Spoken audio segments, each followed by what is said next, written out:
Hi, Keith here from Academy of Bass. Thanks for joining me. Today I'm looking at a bunch of different ways to help you create bass lines of your own. It can be really difficult knowing where to start or how to use all of the stuff that you practice to play bass lines. So I'm going to show you a really simple 8-step approach that I hope you'll find useful and that you can use to play great sounding bass lines. Like every bass line, I'm playing over a bunch of chords today. I'm playing in the key of D and the chords are E minor, A, D and G.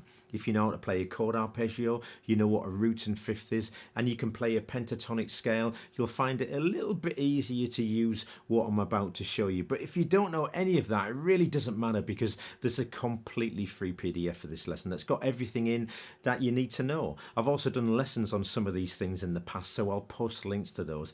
Everything's in the description below. Whilst you're here, please feel free to support the channel by subscribing, give the video a like, and feel free to give me a shout out and say hello in the comments. I'm going to start by playing the root notes of each of these chords now. So we've got E, A, D, and G. I'm going to play those notes in some different places. We've got open E, open A, D, and I'm going to cross a string to play G. E, crossing a string to play A, crossing another string to play D, and down a string for G. E, A, this time it's open D and open G. So I played those root notes in lots of different places, and that's a really useful thing to be able to do. Now that was a very simple sounding bass line, but it was fine, and there are plenty of songs where the bass line does just that. But I'm going to take those root notes now and play some rhythm.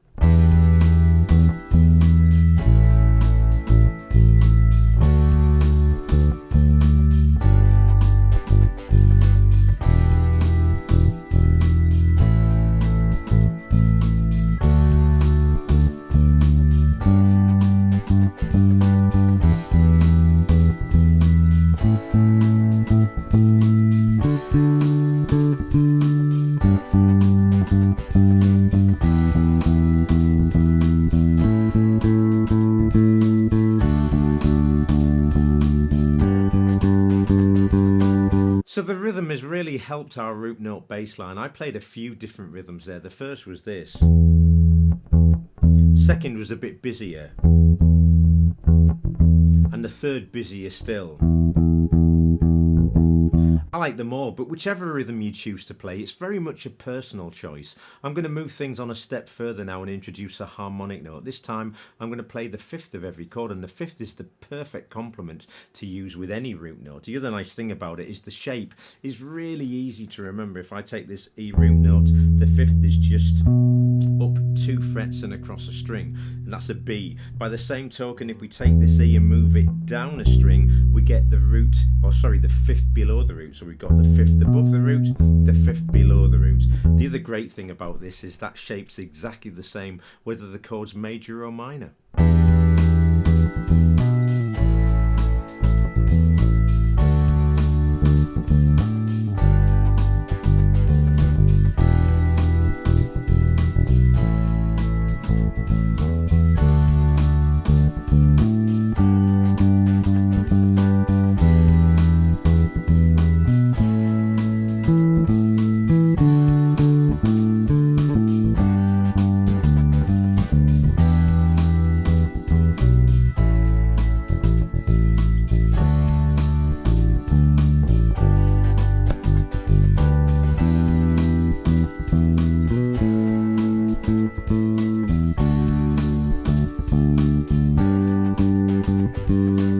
Still played a lot of rhythm there, but introducing the fifth has brought a different dimension to the bass line, and I've played lots of different fifths both above and below the root notes, but I'm going to move on again now and play something different.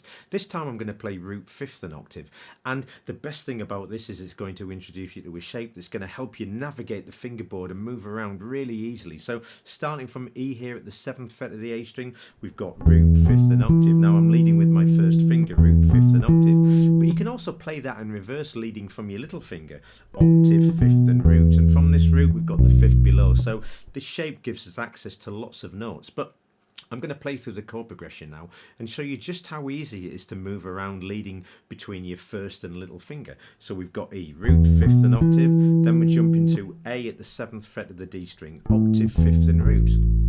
Then it's D, 5th fret of the A string, root, 5th and octave, and then it's G, 5th fret of the D string, octave, 5th and root. And if you can get this shape together, it's going to help you play through any chord progression that you're faced with much more easily.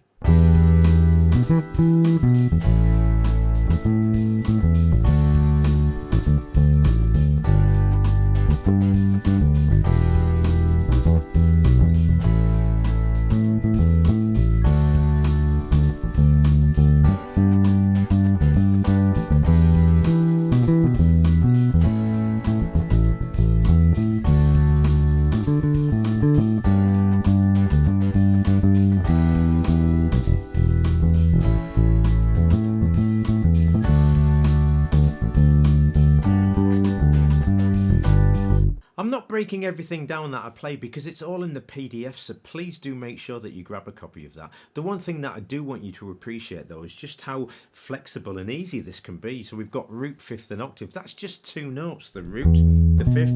The octave's the same as the root, but we've got a really great shape that gives us access to lines that instantly sound really good. But I'm going to step things up a gear now, and I'm going to introduce another note. This time I'm going to play the root, 3rd and 5th, so we're playing every note in both the major and minor chords, the chord arpeggios. Now, it would be really helpful if you knew how to play a major and a minor chord arpeggio with at least a couple of fingerings, but they're in the PDF and the lessons that I've linked to. But just for quickness, we've got A major, so we've got root, 3rd and 5th, A, C sharp and E.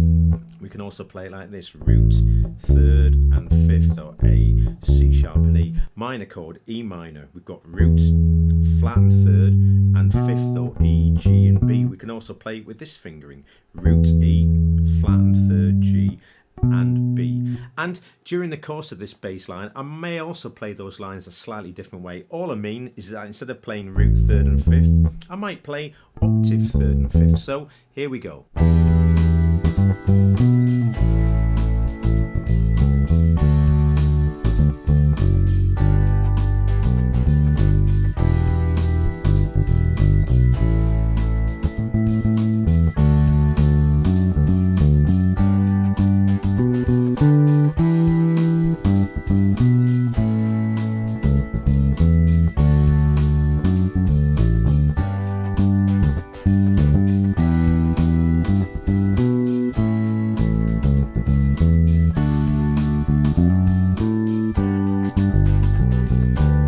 Again, the rhythm in combination with the root, 3rd and 5th really spells the sound out of every chord and sounds great. I played lots of different things throughout this line. I started off with this little motif over E minor.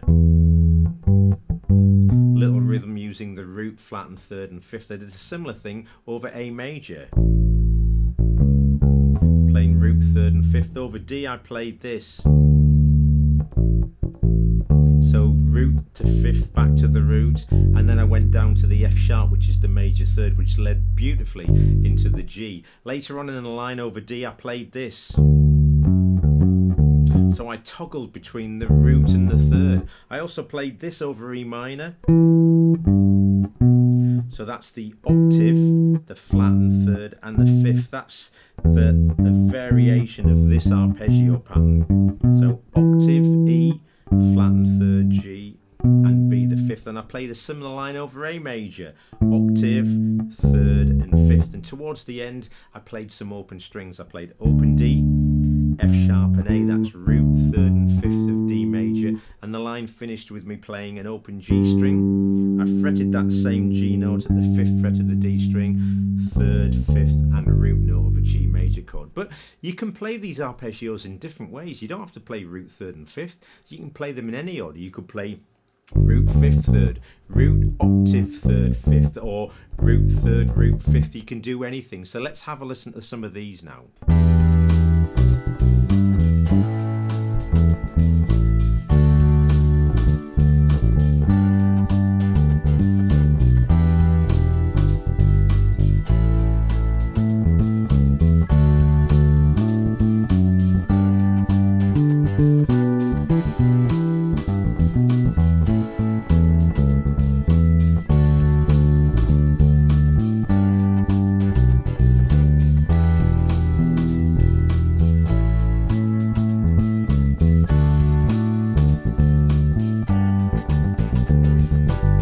That sounded great too, but in a different way. I'm quickly going to look at the opening phrase that I played over E minor.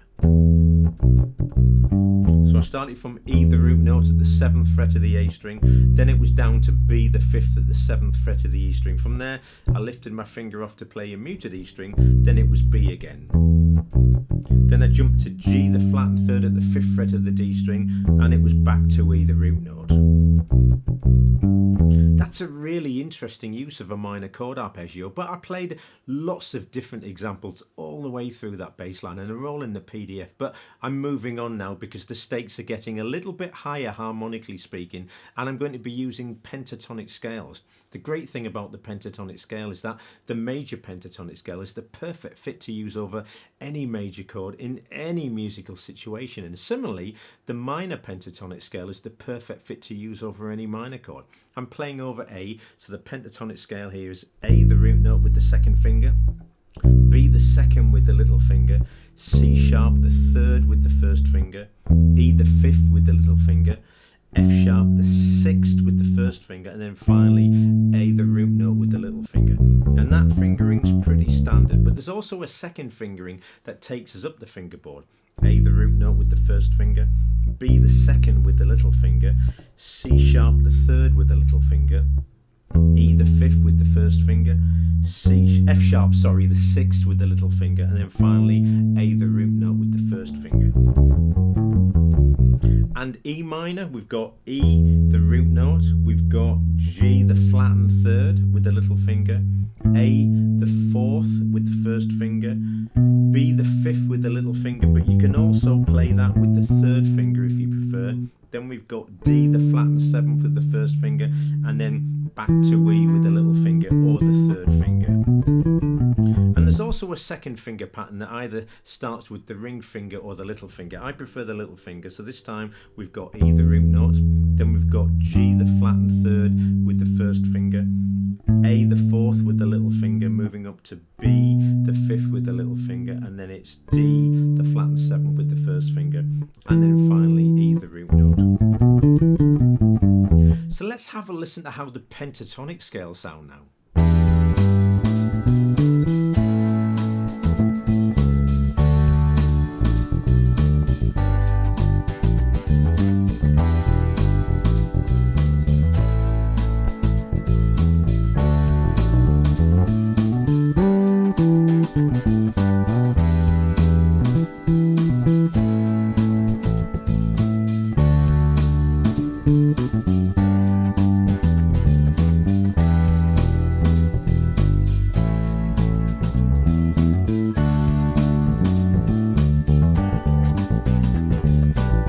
You can hear how much the pentatonic scale helps you create movement in your bass lines. It sounds brilliant. And as long as you're playing notes from within the relevant major or minor scale, whatever you play is going to sound great, and it's really going to fit the music that you're playing along to. I played lots of things there. I played up the scales, down the scales, and I played little fragments too. But I opened up playing over E minor using the E minor pentatonic scale, just with a little bit of rhythm. When I moved to A, I played, and then over D I played this little major pentatonic box shape, and then over G I just ran up the G major pentatonic scale. But over E minor the second time I transposed the minor pentatonic scale, so instead of playing it up here E, G, A, B, D and E, I played this E, G, A, B, D and E, but this was the line. So I was bouncing off the root notes. And I also played later on in the line a major pentatonic scale descending over G. So this is the G major pentatonic scale, G, A, B, D, E, and then G. And I played that in reverse. So I played lots of different things there, but I'm going to step things up a gear now, and this might be the most important part of our bass line because I'm going to look at how to connect the chords.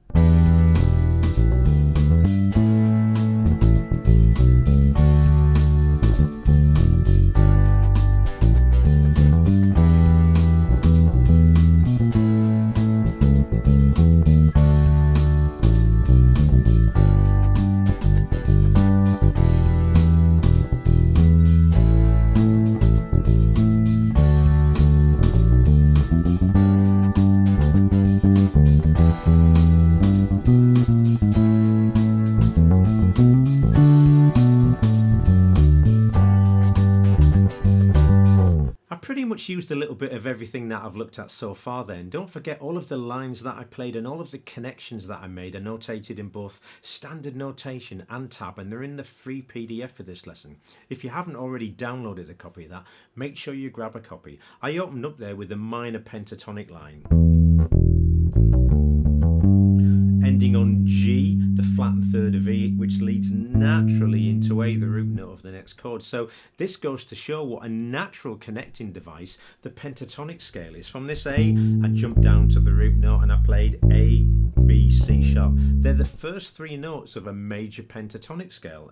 A, B, C sharp, and that led chromatically into D, the root note of the next chord. From there I played D, open E, and F sharp. So D, E and F sharp again are the first three notes of a D major pentatonic scale, but I just played them in a different place. D, open E, and F sharp. Later on in the line, from the E minor I played E, the root note, B, the fifth, and then I played B flat, the flattened fifth, which led chromatically into A, the root note of the next chord. And from this A I played A, C sharp, the third, and E, the fifth. So this time we've got a major chord arpeggio.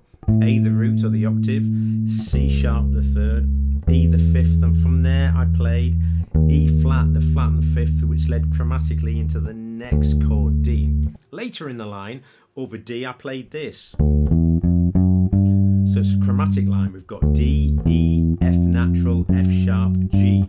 Now D, E and F sharp are the first three notes of a D major pentatonic scale, but I played them in this position so that I could take advantage of this chromatic run. From this G root note I dropped down to D, the fifth below, and then I played D sharp, which led chromatically into the root note of E minor. G down to the fifth chromatic note, which led into the E, the root note of the E minor chord. So there's a lot of different ideas being used there. The missing piece of this bass line creation jigsaw is octaves, and I don't literally mean octaves, although they're a great thing to use in any bass line. This time I'm going to use a wider range of the instruments, so you'll hear the impact of playing in different registers or octaves.